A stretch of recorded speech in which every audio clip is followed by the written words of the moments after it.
এটা আল্লাহ পাকের অসীম দয়া যে আমরা যদি দুনিয়ার প্রত্যেকটা কাজ মুহাম্মদ সাল্লাল্লাহু আলাইহি ওয়াসাল্লামের তরিকা এবং পদ্ধতিতে করি, তাহলে প্রতিটা কাজ ইবাদত এবং নেকির মাধ্যম হিসেবে গণ্য হবে।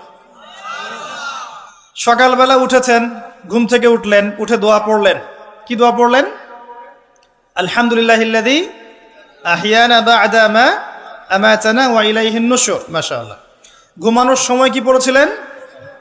আল্লাহুম্মা বিইসমিকা আমুতু ওয়া আহইয়া। অথবা আরো কিছু আমল আছে আপনি করতে পারেন চাইলে, যেমন সূরা মুলক তেলাওয়াত করতে পারেন। ফজিলত, আপনাকে কবরের আযাব থেকে বাঁচানো হবে ইনশাআল্লাহ। আপনি আয়াতুল কুরসি তেলাওয়াত করতে পারেন। ফজিলত, সারা রাত একজন ফেরেশতা আপনাকে পাহারা দিবে ইনশাআল্লাহ। আপনি সূরা ফালাক, নাস, ইখলাস পড়ে ঘুমাতে পারেন এবং হাত দুটোকে একত্রিত করে ফু দিয়ে মাথা থেকে নিয়ে যতদূর পর্যন্ত হাত যায় মাসাহ করতে পারেন। ঘুমের মধ্যে আপনার কোনো সমস্যা হবে না ইনশাআল্লাহ। ঘুমের মধ্যে অনেক সময় প্রবলেম হয় না? দুঃস্বপ্ন দেখে মানুষ, ভয় পায়, অস্থির হয়ে পড়ে। অনেকে বলে বোবা ধরা, বলে না যে বোবায় ধরেছে, মানে আপনি চেতনায় এসেছে কিন্তু আপনি নড়তে পারছেন না, এমন হয় না? হয়নি কখনো জীবনে? আচ্ছা, মাসাহ করলে এটা হবে না ইনশাআল্লাহ। তারপরে 33 বার সুবহানাল্লাহ, 33 বার আলহামদুলিল্লাহ, 34 বার আল্লাহু আকবার। এরপর দোয়া পড়লেন, ঘুমিয়ে গেলেন। এছাড়াও সূরা কাফিরুন পড়তে পারেন, কুল ইয়া আইয়ুহাল কাফিরুন। আপনাকে আল্লাহ পাক শিরক থেকে বাঁচাবে ইনশাআল্লাহ। আর আমার সবচেয়ে পছন্দের একটা আমল আছে ঘুমানোর সময়, চেষ্টা করি কোনো রাত্রে যেন বাদ না যায়। আপনারাও চেষ্টা করবেন কোনো রাতে যেন এই আমলটা অন্তত বাদ না যায়। আলী রাদিয়াল্লাহু আনহু বলতেন যে যার সামান্য বিবেক বুদ্ধি আছে তার জন্য শোভা পায় না যে সে এই আমলটা না করেই ঘুমিয়ে যাবে। সেটা কি? সূরা বাকারার শেষের 3টা আয়াত তেলাওয়াত করবেন। সূরা বাকারার শেষের 3 আয়াত অথবা 2 আয়াত পড়বেন, একই ফজিলত ইনশাআল্লাহ। কি ফজিলত? সারা রাত নফল নামাজ পড়লে যে নেকিটা পেতেন, আপনি এটা পড়ে ঘুমিয়ে গেলে ইনশাআল্লাহ সেই নেকি পেয়ে যাবেন। যদি আপনার নিয়াত থাকে তাহাজ্জুদের, ইনশাআল্লাহ আপনি পেয়ে যাবেন। এই যে কাজগুলো করে ঘুমালেন, আপনি 3 ঘন্টা বা 6 ঘন্টা ঘুমিয়েছেন, এই যে পুরো সময়টা আপনি ঘুমিয়েছিলেন, এই পুরো সময়টার জন্য আপনার আমলনামায় নেকি লেখা হবে। অথচ ঘুমের দরকার কার ছিল? আমার না আল্লাহর? কার স্বার্থ এখানে? আমার স্বার্থ। ওয়াজআলনা নাওমাকুম সুবাতা, ঘুমকে বানিয়েছি আরামের, বিশ্রামের মাধ্যম। বিশ্রাম আমি নিলাম, রেস্ট আমি নিলাম, আমি ঘুমালাম, আবার নেকিও কে পেল? আমি। কারণ কি? কারণ আমি ঘুমিয়েছি মুহাম্মদ সাল্লাল্লাহু আলাইহি ওয়াসাল্লামের তরিকা এবং সুন্নাহ অনুযায়ী। ডান কাত হয়ে যদি পারেন ওযু করে নিতে পারেন, আরো ভালো হয়। তো এই যে ঘুমালেন, নেকি হয়ে গেল। ঘুম থেকে উঠলেন, দোয়া পড়লেন, নেকি হয়ে গেল। এবার আপনি টয়লেটে যাচ্ছেন, টয়লেটে যাওয়ার সময় বলছেন কি? আল্লাহুম্মা ইন্নী আউযু বিকা মিনাল খুবসি ওয়াল খাবাইস। এই যে টয়লেট করছেন, এই সময়টুকুতে নেকি পাচ্ছেন। বের হচ্ছেন, বলছেন গফরানাকে। ওযু করছেন, বিসমিল্লাহ বলে শুরু করছেন। ওযু করার পরে বলছেন কি? আশহাদু আল্লা ইলাহা ইল্লাল্লাহ ওয়াহদাহু লা শারীকা লাহু ওয়া আশহাদু আন্না মুহাম্মাদান আবদুহু ওয়া রাসূলুহু আল্লাহুম্মা ইজআলনি মিনাত তাওয়াবিন ওয়াজআলনি মিনাল মুতাতাহহিরিন। ওযুটা কি হয়ে গেল? নেকি হয়ে গেল। এভাবে আপনি নামাজে যাচ্ছেন। এবার এই যে মসজিদে যাচ্ছেন পায়ে হেঁটে, প্রত্যেক পদক্ষেপে আপনার গুনাহ মাফ হচ্ছে, প্রত্যেক পদক্ষেপে আপনার নেকি হচ্ছে এবং রহমত বরকত হচ্ছে। এছাড়াও আপনার মর্যাদা আল্লাহর কাছে বাড়ছে। সলাতে নামাজ, জামায়াতে সলাত পড়ছেন, নর্মালি নামাজ পড়লে আপনি যে নেকি পেতেন তার চাইতে 25 বা 27 গুণ বেশি পাচ্ছেন। এবং একটা সামাজিক ঐক্য গড়ে উঠছে। সামাজিক ঐক্য, মুসলিমদের মধ্যে ভেদাভেদহীন একটা সাম্যের সমাজ গড়ে উঠছে নামাজের মধ্য দিয়ে, তাই নয় কি? নামাজটা নেকি। নামাজ শেষ হয়ে গেল, আপনি এখন বসে বসে জিকির আজগার করছেন। নামাজের পরে জিকির আছে না? নাকি ইমাম সাহেবের সাথে একটা মোনাজাত দিয়েই চলে যাবেন? কি করবেন? তাসবিহ তাহলিল নাই? আস্তাগফিরুল্লাহ আস্তাগফিরুল্লাহ আস্তাগফিরুল্লাহ নাই? আল্লাহুম্মা আনতাস সালাম ওয়া মিনকাস সালাম তাবারাকতা ইয়া যাল জালালি ওয়াল ইকরাম নাই? আল্লাহুম্মা আইন্নি আলা যিকরিকা ওয়া শুকরিকা ওয়া হুসনি ইবাদাতিক নাই? আয়াতুল কুরসি নাই? ফালাক নাস ইখলাস, অনেক তাসবিহ তাহলিল আছে। 33 বার সুবহানাল্লাহ, 33 বার আলহামদুলিল্লাহ, 33 বার আল্লাহু আকবার, কালিমা শাহাদাত আছে না? এবং আপনি দোয়াও করবেন, কারণ ফরজ সালাতের পরে দোয়া কি হয়? কবুল হয়। তো এই যে নামাজটা আপনি পড়লেন, নেকি হয়ে গেল মাশাআল্লাহ। তাসবিহ তাহলিল করছেন, আপনি নেকি পাচ্ছেন, আলহামদুলিল্লাহ। এরপরে আপনি কোথায় যান? হয় পড়াশোনা করতে যান, অথবা আপনি স্কুল কলেজে যাচ্ছেন, অথবা মাদ্রাসায়, অথবা বাসায় পড়াশোনা করেন, অথবা ব্যবসায় যান, চাকরিতে যান, প্রশাসনের কাজে যান, রাষ্ট্রের কাজে চলে যান, এই তো করেন। দিনটা এভাবে শুরু হয় না? এখন যদি পড়াশোনার সেকশনে আপনি যান, স্টুডেন্ট হন আপনি, এবং আপনার পড়াশোনার উদ্দেশ্য যদি হয় যে আমি জ্ঞান অর্জন করব, এই উদ্দেশ্যে এই জ্ঞানকে কাজে লাগিয়ে আমি দিনের খেদমত করব, এই জ্ঞানটাকে কাজে লাগিয়ে কি করব? দিনের উপকার করব, দিনের খেদমত করব, মানুষের উপকার করব, জাতির, দেশের, আপনার উম্মার, জনগণের কল্যাণ করব, ভালো কিছু করব। আপনার এই জ্ঞান অর্জনটা কি হবে জানেন? ইবাদত, এবং এটা বড় ইবাদত। আমলের চেয়ে ইলমের মূল্যটা বেশি। আল ইলমু ক্বাবলা আল কওলি ওয়াল আমাল, কথা কাজের আগে হচ্ছে জ্ঞান। আর যারা মাদ্রাসায় পড়বেন এই উদ্দেশ্যে যে আমি এই জ্ঞান অর্জনের মধ্য দিয়ে উম্মাকে সংস্কার করব, নিজে দিন জানবো, মানুষকে দিন প্রচার করব, এবং দিনের প্রচার প্রসার প্রতিষ্ঠায় আমি আমার জায়গা থেকে ভূমিকা রাখবো। আমি মুহাদ্দিস হব, মুফাসসির হব, আমি ইনশাল্লাহ বড় আলেম ফকি হব। অহংকার করব না, মানুষকে সঠিক দিনটা জানানোর জন্য, আল্লাহর সন্তুষ্টির জন্য আমি দিন শিখব। ইবাদত হবে না? এবং তার মর্যাদা এত বেশি হবে, এত বেশি হবে। নবী সাল্লাল্লাহু আলাইহি ওয়াসাল্লাম বলেছেন, সাধারণ মানুষের উপরে নবী সাল্লাল্লাহু আলাইহি ওয়াসাল্লামের যে মর্যাদা, ইবাদত গুজারদের উপর আলেমের সেই মর্যাদা। এবং এই জ্ঞান অর্জন করতে গিয়ে আপনি যখন পা ফেলছেন, বাড়ি থেকে বের হচ্ছেন, আপনার পায়ের নিচে ফেরেশতারা সম্মানের পাখা বিছিয়ে দিবে। এমনকি আসমান জমিনের সমস্ত সৃষ্টি, এই গর্তের মধ্যে যে পিপিলিকা আছে, পিঁপড়া, এবং সমুদ্রের নিচে যত মাছ আছে, সমস্ত প্রাণী ওই আলেমের জন্য ইস্তেগফার করতে থাকে, ক্ষমা প্রার্থনা করতে থাকে। এই ফজিলত অন্য কোথাও পাবেন না। এমনকি যতক্ষণ সে ইলম অর্জনের পথে আছে, সে আল্লাহর রাস্তাতেই আছে, ফি সাবিলিল্লাহ সে কাজ করছে। আপনি যদি জেনারেল লাইনেও পড়াশোনা করেন, কিন্তু আপনি চিন্তা করছেন আমি এই পড়াশোনা দিয়ে দেশের, জাতির, উম্মার, মানবতার কল্যাণে কাজ করব, দিনকে এগিয়ে নিব। একজন মেডিকেল ডক্টর, তিনি দিনের খেদমত করতে পারেন না? একজন ইঞ্জিনিয়ার, তিনি দিনের খেদমত করতে পারবে না? একজন ভালো সৎ পুলিশ অফিসার পারবে না? পারবে না? একজন ভালো সেনাবাহিনীর মেজর জেনারেল পারবে না? একজন সামাজিক নেতা পারবে না? একজন এমপি মন্ত্রী পারবে না? একজন পলিটিশিয়ান উম্মার খেদমত করতে পারবে না? সবাই সবার জায়গা থেকে পারবে। আল্লাহ এমনভাবে দিনটাকে সৃষ্টি করেছে। ইসলাম এত প্রশস্ত একটা দিন যে মানুষ বিভিন্ন জায়গায় থাকবে, সে তার জায়গায় থেকেই দিনের খেদমত করতে পারবে ইনশাআল্লাহ। একজন শিক্ষক পারবে না দিনের খেদমত করতে? একজন ভালো অর্থনীতিবিদ পারবে না? সবাই পারবে। শুধু প্রয়োজন কি জানেন? দিনটা বোঝা, নিজের উপর আমল করা, এবং দিন প্রতিষ্ঠার ফিকির থাকা। একজন ডক্টরের কাছে রুগী আসছে, প্রত্যেকটা রুগী দেখছেন, দেখার সময় খালি বলছেন যে ভাই 5টা ওয়াক্ত নামাজটা ঠিক মতো পড়েন, আপনার শরীর ভালো, রিপোর্ট খুব ভালো আছে, মাঝে মাঝে একটু রোজা রাখেন। ডাক্তারের কথা শুনবে না রুগী? শুনবে না? একজন মানুষ, মনে করেন member, chairman, however he is, সে তার এলাকার নেতা, তো মানুষের মধ্যে জনকল্যাণমূলক কাজ করছে, শীতবস্ত্র বিতরণ করছে, রাস্তাঘাট নির্মাণ করছে, করার সময় মানুষকে বলছে যে এই যে দিলাম, এটা আল্লাহর রিজিক, তোমাদেরকে দিলাম, তোমরা আল্লাহর ইবাদত করো। বলা যাবে না? দিনের খেদমত করা যায় না? শুধুমাত্র দরকার নিয়াত। কি দরকার?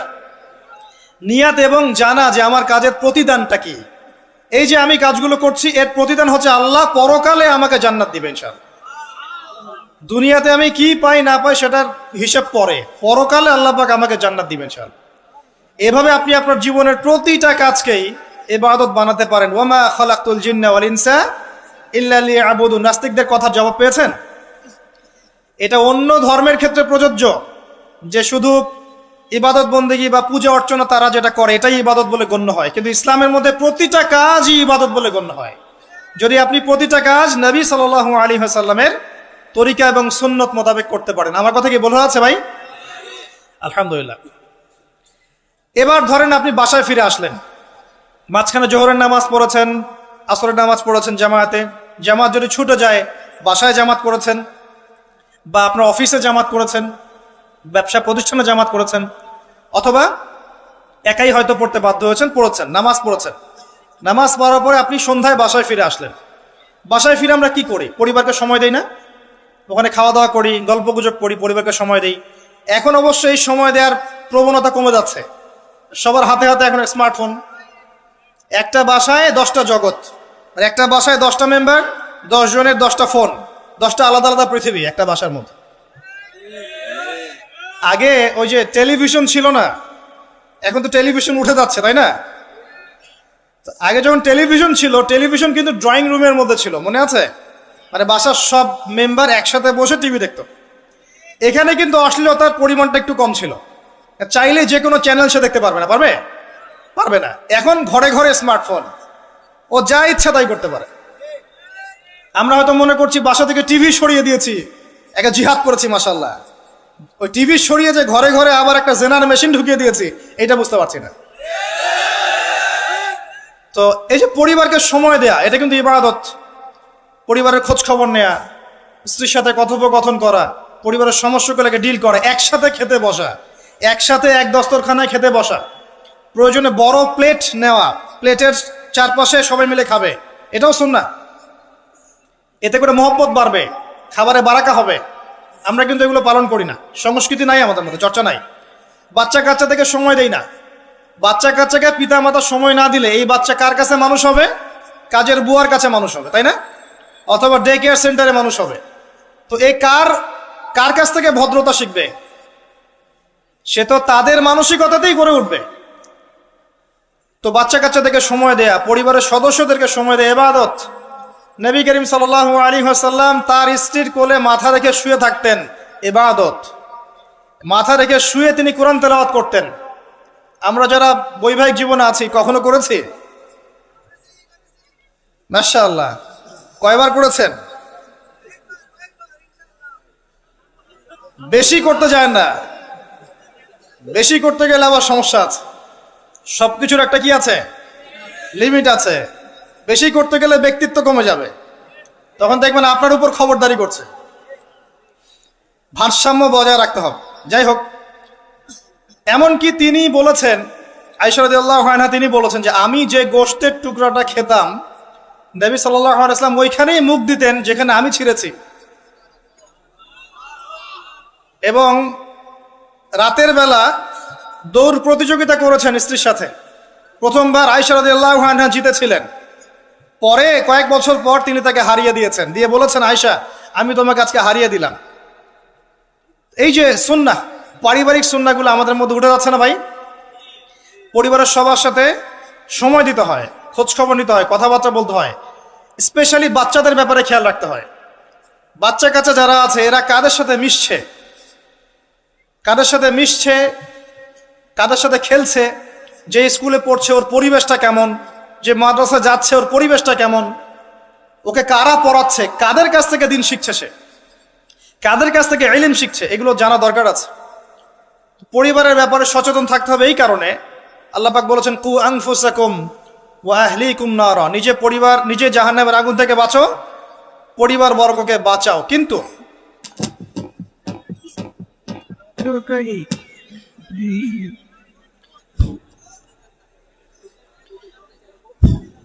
এখানে একটা কথা আছে যে সবার পরিবার কিন্তু একরকম হবে না। হয়তো স্ত্রী কথা শুনবে না, পিতামাতা কথা শুনবে না, সন্তান সন্ততি কথা শুনবে না। এক্ষেত্রে আপনার জন্য হেদায়েত কোথায় জানেন? ওই যে নূহ আলাইহিস সালামকে দেখেন, 950 বছর দাওয়াতি কাজ করেছিলেন, তার সন্তান কিন্তু ঈমান নিয়ে আসে নাই, তার স্ত্রী কিন্তু ঈমান নিয়ে আসে নাই। অতএব আপনি ঈমানদার হলেই যে সবাই আপনার কথা মেনে নেবে এমনটাও নয়, কিন্তু দাওয়াত দিতে হবে, চেষ্টা করতে হবে। এরপর যদি না করে, তাদের লাকুম দীনুকুম ওয়ালিয়া দিন, তুমি তোমার হিসাব দিবা, আমি আমার হিসাব দিব। চেষ্টাটা বড় কথা। লূত আলাইহিস সালামের স্ত্রী ঈমান নিয়ে আসে নাই। আবার ফেরাউনের ঘরে দেখবেন ঈমানদার মহিলা পাবেন, আছে না? ফেরাউনের ঘরে ঈমানদার মহিলা থাকতে পারে। আজকে আমরাও দেখি বাংলাদেশের প্রেক্ষাপটে পরিবারের কর্তারা অনেকেই ফেরাউনের মতো আচরণ করেন, কিন্তু স্ত্রীরা মাশাআল্লাহ ইমানদার। এমন অনেক অনেক দেখা যায় যে এক্সকিউজ আমাদের কাছে আসে যে পরিবারের কর্তা ইসলাম পছন্দ করে না, কিন্তু স্ত্রী পর্দা করতে চায়, মেয়েরা পর্দা করতে চায়, দিন শিখতে চায়, পরিবারের কর্তারা সুযোগ দেয় না। এমন অনেক অবজেকশন কিন্তু আসে আলেমুল আমাদের কাছে। তো মনে রাখবেন, সব সময় যে পরিবার সবার একরকম হবে এমনটা জরুরি নয়। পরিবার নূহের মতো হতে পারে আলাইহিস সালাম, লূত আলাইহিস সালামের মতো হতে পারে, আবার মুহাম্মদ সাল্লাল্লাহু আলাইহি ওয়াসাল্লামের মতোও হতে পারে। আমাদের কাজ হচ্ছে পৌঁছে দেয়া, তা'মুরুনা বিল মা'রুফ ওয়া তানহাউনা আনিল মুনকার, এতটুকু। আপনি আপনার অধীনস্থদের উপরে কঠোর হতে পারবেন, যেমন আপনার স্ত্রী এবং সন্তান সন্ততি। কিন্তু আপনার বাবা নামাজ পড়ে না, যার বয়স 60 বছর, আপনি কি তাকে পিটাতে পারবেন? পারবেন না। কিন্তু আপনার সন্তানের বয়স 12 বা 15, সে নামাজ পড়ে না, আপনি তাকে মারতে পারবেন না? এই হলো অবস্থা। পরিবারকে সময় দিতে হবে তাদের হেদায়েতের জন্য, এটা কিন্তু ইবাদত। এমনকি স্ত্রীর সাথে যে সময়টা আপনি কাটাচ্ছেন, অন্তরঙ্গ সময়, এটার জন্যও আপনি নেকি পাবেন। সাহাবায়ে কেরাম বললেন, ইয়া রাসূলুল্লাহ সাল্লাল্লাহু আলাইহি ওয়াসাল্লাম, এই কাজটা তো আমরা প্রবৃত্তির মানে যে তাড়না, এটা নিবারণ করতে গিয়ে কাজটা করি, এর জন্যও কি নেকি পাবো? নবী সাল্লাল্লাহু আলাইহি ওয়াসাল্লাম বললেন, এই কাজটা তোমরা যদি অন্য কারোর সাথে করতে তোমাদের কি গুনাহ হতো না? সাহাবীরা বললেন, হ্যাঁ গুনাহ হতো। অতএব এই কাজ তুমি যদি স্ত্রীর সাথে করো, ইনশাআল্লাহ তুমি নেকি পাবে। সন্তানদেরকে বড় করছি, এই সন্তানদেরকে এই নিয়াতে বড় করতে হবে যে এরা বড় হয়ে আল্লাহর দ্বীনকে এগিয়ে নিবে, আল্লাহর পথে দায়ী হবে, আলেম হবে, মুজাহিদ হবে, মুহাদ্দিস হবে, মুফাসসির হবে, তারা দ্বীনের খেদমত করবে। এই সন্তান আপনার জন্য সাদকায়ে জারিয়ার মাধ্যম হবে ইনশাআল্লাহ। কিছু না হোক, সন্তান ভালো মানুষ হবে, তার দ্বারা কেউ ক্ষতিগ্রস্ত হবে না, সে মানবতার কল্যাণে কাজ করবে, আপনি ওই সন্তানের জন্য নেকি পাবেন ইনশাআল্লাহ তাআলা। এই যে আপনার পুরো জীবন, শুরু থেকে ঘুম থেকে নিয়ে একেবারে পরিবার, সমাজ, রাষ্ট্র পরিচালনা পর্যন্ত প্রত্যেকটা কাজ যদি কোরআন এবং সুন্নাহর অনুকূলে হয় এবং নবী সাল্লাল্লাহু আলাইহি ওয়াসাল্লামের সুন্নাহ পদ্ধতিতে হয়, পুরো জীবনটাই আপনি নেকি পাচ্ছেন আলহামদুলিল্লাহ। এটাই সেই আয়াত, ওয়ামা খালাকতুল জিন্না ওয়াল ইনসা ইল্লা লিয়াবুদুন, আমি মানুষ এবং জিনকে সৃষ্টি করেছি শুধুমাত্র আমার ইবাদত করার জন্য। এবার আসেন, আল্লাহ পাক যখন আমাদেরকে সৃষ্টি করেননি তখন কি ছিল? কারা ছিল পৃথিবীতে? সর্বপ্রথমে কারা ছিল?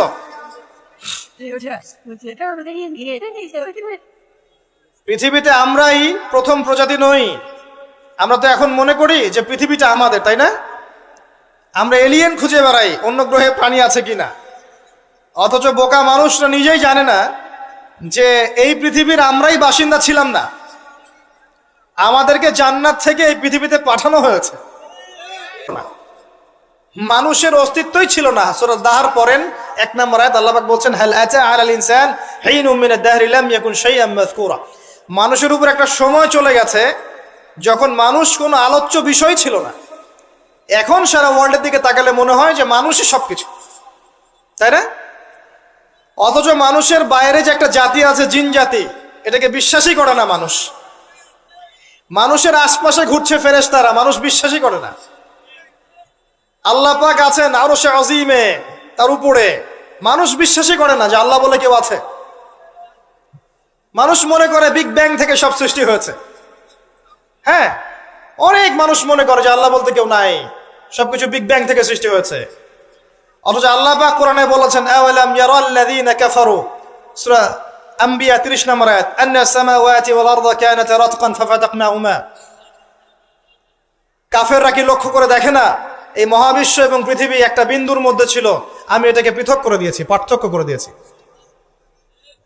ওয়াজআলনা মিনাল মাই কুল্লা শাইইন হাই, প্রত্যেক জীবন্ত প্রাণীকে সৃষ্টি করেছি পানি দ্বারা। আফালা ইউমিনুন, এরপরেও কি তারা বিশ্বাস করবে না? যারা সায়েন্সের ছাত্র, নিউক্লিয়াস সম্পর্কে পড়ে দেখেন, সাইটোপ্লাজম সম্পর্কে পড়ে দেখেন, ওখানে কতটুকু পানি আছে, কত অংশ পানি আছে। আল কোরআন বৈজ্ঞানিক, সম্পূর্ণ বৈজ্ঞানিক, কিন্তু বিজ্ঞান কোরআনিক হতেই হবে জরুরি না। বিজ্ঞানের কোনটা সত্য কোনটা মিথ্যা, এটা কোরআন দিয়ে মানদণ্ড হিসেবে যাচাই করা যাবে। কোরআনের কোনটা সত্য কোনটা মিথ্যা, এটা বিজ্ঞান দিয়ে যাচাই করা যাবে না। আল্লাহ পাক সৃষ্টি করেছেন এরপরে মানুষকে সৃষ্টি করে একা ছেড়ে দেননি। আল্লাহ পাক প্রথমে নাম শিখিয়েছেন, সমস্ত জ্ঞান শিখিয়েছেন কাকে? আদম আলাইহিস সালামকে। ওয়াল্লামা আদম আল আসমা কুল্লাহা, মহাবিশ্বের সমস্ত নাম আমি আদমকে শিখিয়েছি। সুবহানাল্লাহ। আমাদের পিতা আদম আলাইহিস সালামের ডিএনএ এর মধ্যে জ্ঞান ছিল, সমস্ত জ্ঞান ছিল যা আল্লাহ পাক শিখিয়েছেন। বাই ডিএনএ আমাদের মধ্যে জ্ঞানগুলো এসেছে, এমনি এমনি আসেনি। মানুষ একটা বুদ্ধিবৃত্তিক প্রাণী না? অটোমেটিকলি কি মানুষ জ্ঞান শিখে ফেলেছে? আল্লাহ এই জ্ঞান আদম আলাইহিস সালামকে শিখিয়েছেন, তার বংশধরদের মধ্যে জ্ঞান ছড়িয়ে পড়েছে। এরপর আল্লাহ পাক জান্নাতে রেখেছেন, শর্ত দিয়েছেন কি? ওয়ালা তাকরাবু ওয়ালা তাকরাবা হাযিহিশ শাজারা, তোমরা দুজন এই গাছের কাছে যাবে না। পরীক্ষা, গাছটার নাম কি? এটা হচ্ছে ওই প্রশ্নের মতো ঈসা আলাইহিস সালাম কবে আসবেন। গাছটার নাম কি? এটা ওই প্রশ্নের মতো যে দাজ্জালের আসল নাম কি হবে, ইমাম মাহদী কত সালে আসবেন। এগুলো ওই প্রশ্নের মতো যে ওই গাছটার নাম কি ছিল। প্রয়োজন নাই গাছের নামের আমার। গাছটা ছিল একটা টেস্ট, পরীক্ষা। গাছের কাছেও যেও না। চলে গেলেন, কার প্ররোচনা চলে গেলেন? ইবলিস। তার নাম কি? ইবলিস। আচ্ছা, ইবলিস আমল করতো না? ইবলিস ফেরেশতাদের সর্দার ছিল না? কি কারণে আল্লাহ পাক তাকে বহিষ্কার করলেন? অহংকার, রাইট। আবা ওয়াস্তাকবারা, সিজদা করি নাই। খলাকতানি মিন নার ওয়া খলাকতাহু মিন তিন, আমাকে সৃষ্টি করেছেন কি দিয়ে? আগুন। তাকে সৃষ্টি করেছেন মাটি। এটাকে বলে আত্ম অহংকার, ইগো। মনে রাখবেন, আপনার যত বড় সার্টিফিকেট থাকুক, কেমব্রিজ থেকে, অক্সফোর্ড থেকে, হার্ভার্ড থেকে বা দারুল উলুম থেকেই, যদি আপনার কাছে অনেক বড় বড় সার্টিফিকেট থাকে কিন্তু মনের মধ্যে অহংকার থাকে, আপনার মনের মধ্যে নূর আসবে না। যদি আসতো তাহলে ইবলিসের মনে আসতো। তার জ্ঞানের কোনো কমতি ছিল না।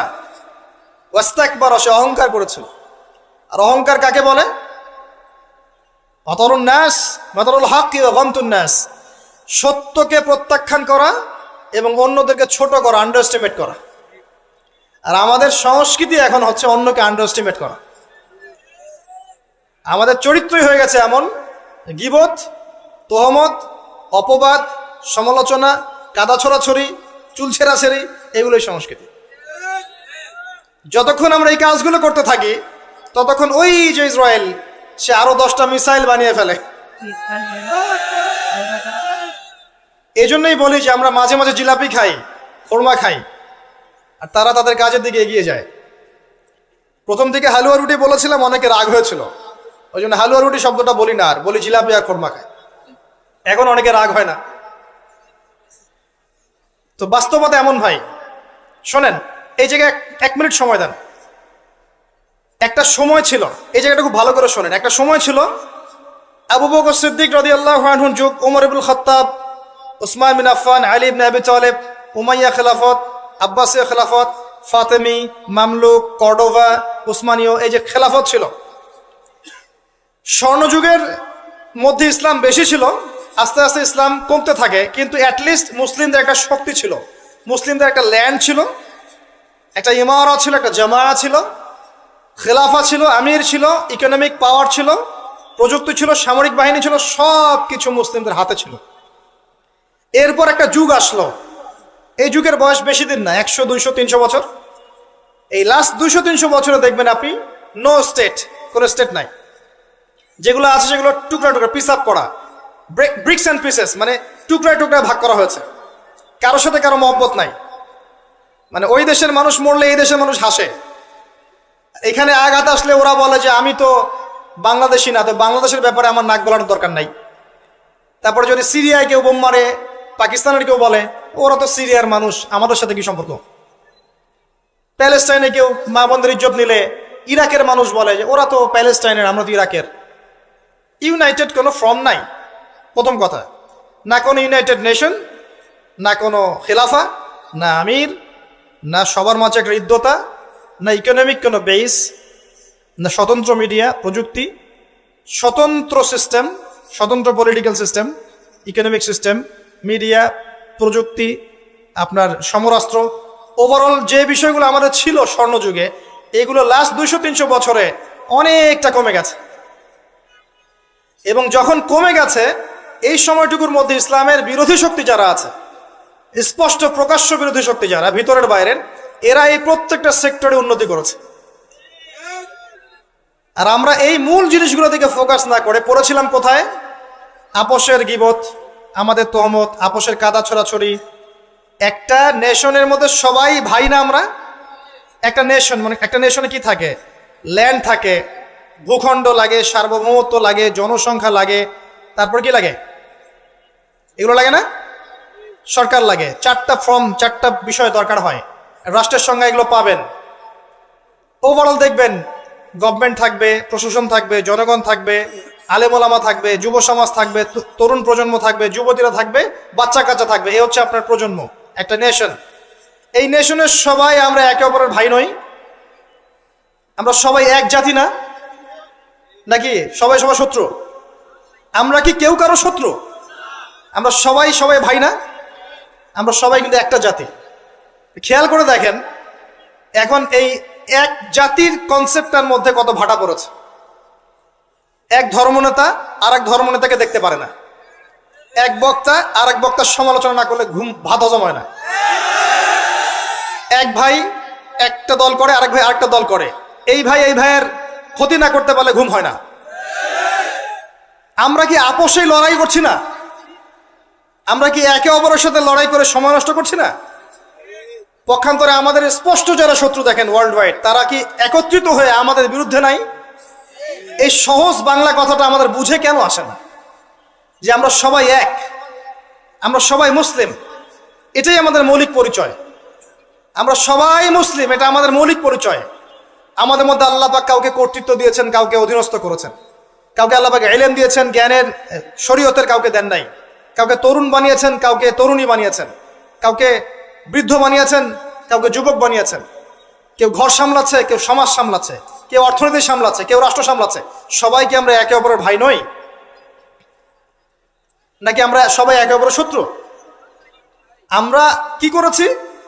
আপোষে, লড়াইয়ে, সমালোচনায়, ইখতিলাফে, গীবতে, তহমতে এতটা সময় পার করেছি যে এই সময়টুকুর মধ্যে ওরা অনেক দূর এগিয়ে গেছে এবং এই এগিয়ে যাওয়াটা ওদের আরো বাড়তে থাকবে।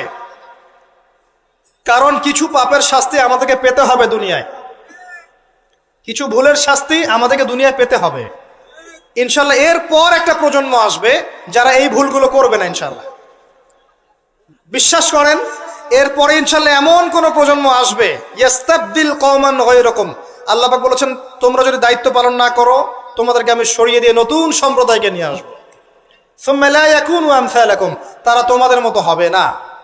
আল্লাহ পাক এরপরে এমন জেনারেশন নিয়ে আসবেন ইনশাআল্লাহ, দেখবেন তারা সবাই তাওহীদপন্থী হবে, তারা সুন্নতপন্থী হবে, তারা হালাল খাবে, হারামে যাবে না, তারা পারিবারিক আদর্শ ঠিক রাখবে ইনশাআল্লাহ। তাদের যুব সমাজকে দেখবেন আল্লাহর জন্য নিজের জীবন কোরবানি করার জন্য প্রস্তুত থাকবে। দেখবেন তাদের তরুণদের সাথে প্রবীণদের একটা সুন্দর সমন্বয় থাকবে। তরুণ থেকে নেতৃত্ব দেবে প্রবীণরা, দেখবেন তরুণরা এগিয়ে যাবে। দেখবেন তারা ছোট ছোট বাচ্চারা এক একটা ডিনামাইট হয়ে গড়ে উঠবে ইনশাল্লাহ। অপেক্ষা করতে থাকেন, সময় আসবে এক সময় ইনশাল্লাহ, হতাশ হবেন না। মাঝখানের এই সময়টুকুতে প্রথম কাজ হচ্ছে পরিস্থিতি বোঝা, মৌলিক কাজগুলো দিকে ফোকাস করা, এবং যে কাজগুলো মৌলিক নয়, গৌণ কাজ, এগুলোর দিকে বেশি ফোকাস না করা, মূল কাজের দিকে ফোকাস করা। মূল কাজ হচ্ছে সবাই আমরা ভাই ভাই, আপোষে ঐক্যবদ্ধ থাকতে হবে। বা ঐক্যবদ্ধ থাকার জন্য সবাইকে নতুন দল খোলার দরকার নাই, খালি মন থেকে বিশ্বাস করে নেন যে সে আমার ভাই, ব্যাস। খালি মন থেকে মনে করে নেন যে সবাই আমার ভাই, দেখবেন মনের মধ্যে ঐক্য হয়ে গেছে। ঐক্যটা মনের ব্যাপার, ঐক্যটা মনের ব্যাপার, এটা কিন্তু ফিজিক্যাল বিষয় নয়। মন থেকে বিশ্বাস করে নেন যে আমরা যারা তাওহীদপন্থী আছে, মুসলিম আছে বাংলাদেশের, সবাই আমরা ভাই। এমনকি বিশ্বের যারা আছে, যারা নির্যাতিত নিপীড়িত, ওরা আমার উম্মার বাইরে কেউ না, ওরা আমার উম্মারে অন্তর্ভুক্ত। চিন্তা জগতে পরিবর্তন আনেন, মৌলিক কাজে আসেন, পড়াশোনা করেন। খালি নারায়ে তাকবীর আল্লাহু আকবার স্লোগান দিলে আর আল কোরআনের আলো ঘরে ঘরে জ্বালো স্লোগান তুলে আইওয়াজ শোডাউন করলে সব হবে না। বেসিক জায়গায় এসে পড়াশোনা করেন, তরুণ সমাজকে পড়াশোনা করান, ভালো কিছু পড়ান। যারা জেনারেল লাইন থেকে উঠে আসছে এদেরকে ভালো কিছু পড়ান। যারা মাদ্রাসায় পড়ছে, প্রয়োজনে যদি প্রয়োজন হয় তাদের সিলেবাসে কিছু সংস্কার করেন, করে এগিয়ে নেন। উভয়ের মাঝে একটা সমন্বয় সৃষ্টি করেন, উলামায়ে কেরামের মাঝে ঐক্যের চেষ্টা করেন, আপোষে বিভক্তির চেষ্টা করবেন না। যারা হিংসা, গীবত, তমত, সমালোচনার সংস্কৃতি লালন করে ওদেরকে এড়িয়ে যান, ওইদিকে ভ্রুক্ষেপও করবেন না। একটা সেকেন্ড ওদিকে ভ্রুক্ষেপ করবেন, আপনি 1 সেকেন্ড পিছিয়ে যাবেন, এগিয়ে যান। তরুণ সমাজ আজকে পর্নোগ্রাফিতে আসক্ত, মাদকে আসক্ত, জুয়া খেলছে, মেয়ে নিয়ে ফুর্তি করছে, টিকটক প্রজন্ম হয়ে গেছে, সারাদিন সেলফোন নিয়ে পড়ে থাকে, কিচ্ছু বোঝে না জীবনের উদ্দেশ্য কি। এদেরকে আল্লাহর দিকে ফেরান, নামাজের দিকে ফেরান, দিনের মেহনত বাড়িয়ে দেন, মসজিদগুলো আবাদ করেন, মাদ্রাসাগুলো গড়ে তোলেন, স্কুল কলেজ নির্মাণ করেন, আমাদের পরবর্তী প্রজন্মের বাচ্চা কাচ্চাদেরকে এমনভাবে পড়াশোনা করান আগামী বিশ্বকে ওরা চ্যালেঞ্জ করতে পারে। আমাদের প্রশাসনে যারা আছে তাদেরকে স্বাধীনভাবে কাজ করতে দেন, ন্যায়পরায়ণের সাথে কাজ করতে দেন, ন্যায় প্রতিষ্ঠা করার সুযোগ তাদেরকে দেন। যারা তাদের উপরে আছেন তাদের মধ্যে ইসলামকে ঢুকিয়ে দেন, আল্লাহর ভয় ঢুকিয়ে দেন, তাকওয়াকে ঢুকিয়ে দেন। তাদের সাথে দ্বন্দ্বে লিপ্ত হবেন না। একটা রাষ্ট্রের মধ্যে অরাজকতা সৃষ্টি করে রাষ্ট্রের কোনো কল্যাণ হয় না, বরং রাষ্ট্রেরও ক্ষতি হয়। এমন কিছু করতে যাবেন না যাতে করে একটা রাষ্ট্রের জনগণ সরকারের বিরুদ্ধে বিদ্রোহ করা শুরু করছে, এমন কিছু করতে যাবেন না। করতে গেলে উপকারের চেয়ে ক্ষতি বেশি হয়ে যাবে। বরং সৎ কাজের আদেশ, অসৎ কাজের নিষেধের মধ্য দিয়ে কাছে ডেকে ভালোটা বোঝান, এতটুকু দায়িত্ব আপনার। ফাযাক্কির ইন নাফাআতিয যিকরা ফাযাক্কির লাস্তা আলাইহিম বিমুসাইতির। আল্লাহ যদি তৌফিক দেন, আল্লাহ যদি কবুল করেন, দেখবেন এই মানুষগুলোর মধ্য থেকে উমর রাদিয়াল্লাহু আনহুর মতো মানুষ বের হয়ে যাবে ইনশাআল্লাহ। মনে রাখবেন, উমর ইবনুল খাত্তাব রাদিয়াল্লাহু আনহু অস্ত্র হাতে নিয়ে নবীকে হত্যা করার জন্য বের হয়েছিলেন। আল্লাহ পাক সেই মানুষকে কবুল করে ইসলামের দ্বিতীয় খলিফা বানিয়েছেন, সুবহানাল্লাহ। তো সবার প্রতি সুধারণা রেখে দিনের দাওয়াত সব মহলে পৌঁছে দেওয়ার চেষ্টা করেন। আল্লাহ যদি কবুল করেন, ইসলামকে যদি সঠিকভাবে প্রেজেন্ট করতে পারেন, তারা যদি বুঝতে পারে, দেখবেন তাদের দ্বারা এমন খেদমত সম্ভব যা আমার দ্বারা সম্ভব না। এটাই আমাদের দায়িত্ব, এতটুকুই। আল্লাহ পাক আমাদেরকে কথাগুলো বোঝার তৌফিক দান করুন, আমিন। আল্লাহ পাক বর্তমান বিশ্বের প্রেক্ষাপটটা বোঝার তৌফিক দান করুন। আমাদের উম্মার মধ্যে আল্লাহ পাক ঐক্য দান করুন, আমাদের মধ্যে আল্লাহ হৃদ্যতা, ভালোবাসা দান করুন। আমরা যে একে অপরের ভাই, এই কনসেপ্টটা বোঝার তৌফিক দান করুন। আল্লাহ পাক অন্যায় এবং জুলুমকারীদের বিরুদ্ধে আমাদেরকে দাঁড়ানোর তৌফিক দান করুন। আল্লাহ পাক যুব সমাজকে খাস করে আমি দোয়া করছি, যুব সমাজকে আল্লাহ পাক যেন হেদায়েত দিয়ে ইসলামের পথে নিয়ে আসে। যারা আজকে আল্লাহ ভোলা, রাসূলকে ভোলা, আল্লাহ যেন এই বান্দাদেরকে খাস করে দয়া করে আল্লাহ এবং তার রাসূলের দিকে আসার তৌফিক দান করেন। 5 ওয়াক্ত নামাজ জামাতে পড়ার তৌফিক দান করেন। আল্লাহ পাক আমাদের বিত্তশালীদেরকে দিনের জন্য অর্থ ব্যয়ের দিকে এগিয়ে আসার তৌফিক দান করেন। আমার লেকচার শেষ হয়নি। আমাদের ঊর্ধ্বতন কর্তৃপক্ষ থেকে শুরু করে টপ টু বটম যারা আছি, সবাইকে যার যার জায়গা থেকে দিনের খেদমত করার তৌফিক আল্লাহ পাক দান করেন। ইসলাম যে একটা সাম্যের ধর্ম, মানবতার ধর্ম এবং সমস্ত বিষয়ের সমাধান যে ইসলামে আছে, এটা বোঝার তৌফিক আল্লাহ পাক তাদেরকে দান করুন এবং আমাদেরকেও সঠিকভাবে উপস্থাপন করার তৌফিক দান করুন। আল্লাহ পাক আমাদের মধ্যে যেন ভুল ত্রুটিগুলোকে মাফ করে দেন। যদি আল্লাহ আমাদের দ্বারা পসিবল না হয়, আমরা যদি এগুলোর যোগ্য না হয়ে থাকি, আল্লাহ পাক যেন আমাদেরকে সরিয়ে দিয়ে অন্য এমন সম্প্রদায় নিয়ে আসেন যারা এই কাজগুলো করতে পারবে ইনশাআল্লাহ। আল্লাহুম্মা আমিন। তারপরেও আমরা চাই আল্লাহর জমিনে আল্লাহর দিনটা যেন বিজয় হয়। আল্লাহুম্মা আমিন। শেষ করার আগে আমি আর কিছু কথা বলে শেষ করছি যে আল্লাহ পাক এই দুনিয়ার জীবনে যে মানুষকে সৃষ্টি করে পাঠিয়েছেন ওই জান্নাত থেকে, এমনি এমনি পাঠাননি প্রিয় ভাইয়েরা। সময় আপনি পাবেন সর্বোচ্চ 60, 70, 80, 100 বা 120 বছর, এর বেশি সময় হয়তো আপনি পাবেন না। এই সময়টুকুর মধ্যে আপনার আমার কর্তব্য হচ্ছে জীবনটাকে ভাগ করে ফেলা, জীবনের কোন কোন জায়গায় কাজ করতে হবে ফিক্স করা। মনে করেন আপনার বয়স 30 বছর, শোনেন আপনাদের চেয়ে আমার তারা বেশি আছে, তারপর আমি কথাগুলো বলে যেতে যাচ্ছি। মনে করেন আপনার বয়স 30 বছর, রাত্রে ঠান্ডা মাথায় চিন্তা করেন এই 30 বছরে আপনি কি কি পাপ করেছেন, কাগজে কলমে লিখে ফেলেন। আপনি অনেকগুলো পাপ খুঁজে পাবেন। এই পাপকে 2 ভাগে ভাগ করেন, একটা পাপ আল্লাহর সাথে সম্পৃক্ত, একটা বান্দার সাথে সম্পৃক্ত। যেগুলো আল্লাহর সাথে সম্পৃক্ত, খালি 2 রাকাত নামাজ পড়ে আল্লাহকে বলেন, আল্লাহ, না বুঝে না জেনে শয়তানের প্ররোচনায় পড়ে আল্লাহ জীবনে ভুল করেছিল, আল্লাহ ওয়াদা করছে আজকের পর থেকে কখনো এই পাপে লিপ্ত হব না। পড়বেন আস্তাগফিরুল্লাহাল্লাযী লা ইলাহা ইল্লা হুয়াল হাইয়ুল কাইয়্যুম ওয়া আতুবু ইলাইহি, এবং সাইয়্যিদুল ইস্তিগফার। আপনি বিশ্বাস রাখেন আল্লাহ পাক আপনার সমস্ত গুনাহকে নেকি দিয়ে পরিবর্তন করতে পারেন। আর কিছু পাপ থাকবে মানুষের সাথে সম্পৃক্ত, কারো গীবত করেছেন, কারো টাকা নিয়ে দেন নাই, কারো মাল আত্মসাৎ করেছেন, কাউকে গালি দিয়েছেন, এগুলো মানুষের সাথে সম্পৃক্ত। তাদের কাছে গিয়ে গিয়ে ক্ষমা চাইতে হবে। এরপর আপনি পাপ মুক্ত হলেন। বাকি জীবনটাকে ভাগ করে নেন, বছরকে মাসে ভাগ করেন, মাসকে দিনে ভাগ করেন। ওই যে শুরুতে যে সুন্নাহগুলোর কথা বললাম, 24 ঘন্টা দিন রাতকে সাজিয়ে ফেলেন, সময় নষ্ট করেন না। বাকি যতদিন বেঁচে থাকবেন ডেইলি সুন্নাহ পালন করেন, আদর্শ পরিবারটা গড়েন, হালাল খান, আপনার সন্তানদেরকে বড় করে তোলেন, সমাজের উপকার করেন, রাষ্ট্রের উপকার করেন, জনগণের কল্যাণে কাজ করেন, উম্মার কল্যাণে কাজ করেন। আপনার ক্ষুদ্র ক্ষুদ্র প্রচেষ্টা ইনশাল্লাহ দেখবেন আগামী দিনগুলোতে ইসলামের বড় বিজয় নিয়ে আসবে ইনশাআল্লাহ। এর চেয়ে বেশি কনস্ট্রাকটিভ কোনো কথা বলার মতো জ্ঞানও আমার নাই। আমি ক্ষুদ্র জ্ঞানের মানুষ, আল্লাহ পাক যতটুকু বলার তৌফিক দান করেছেন বললাম। এর মধ্যে যদি ভুল ত্রুটি কিছু বলে থাকে এটা আমার পক্ষ থেকে, আর সঠিক বিষয়গুলো আল্লাহর পক্ষ থেকে। আকুলু কওলি হাযা আস্তাগফিরুল্লাহ লি ওয়া লাকুম ওয়া লিসাইরিল মুসলিমিন। বারাকাল্লাহু লানা ওয়া লাকুম বিল আয়াতিল হাকীম। ইন্নাহু তাআলা জাওয়াদুন কারীম বার রাউফুর রহিম। সুবহানাকাল্লাহুম্মা ওয়া বিহামদিক আশহাদু আন লা ইলাহা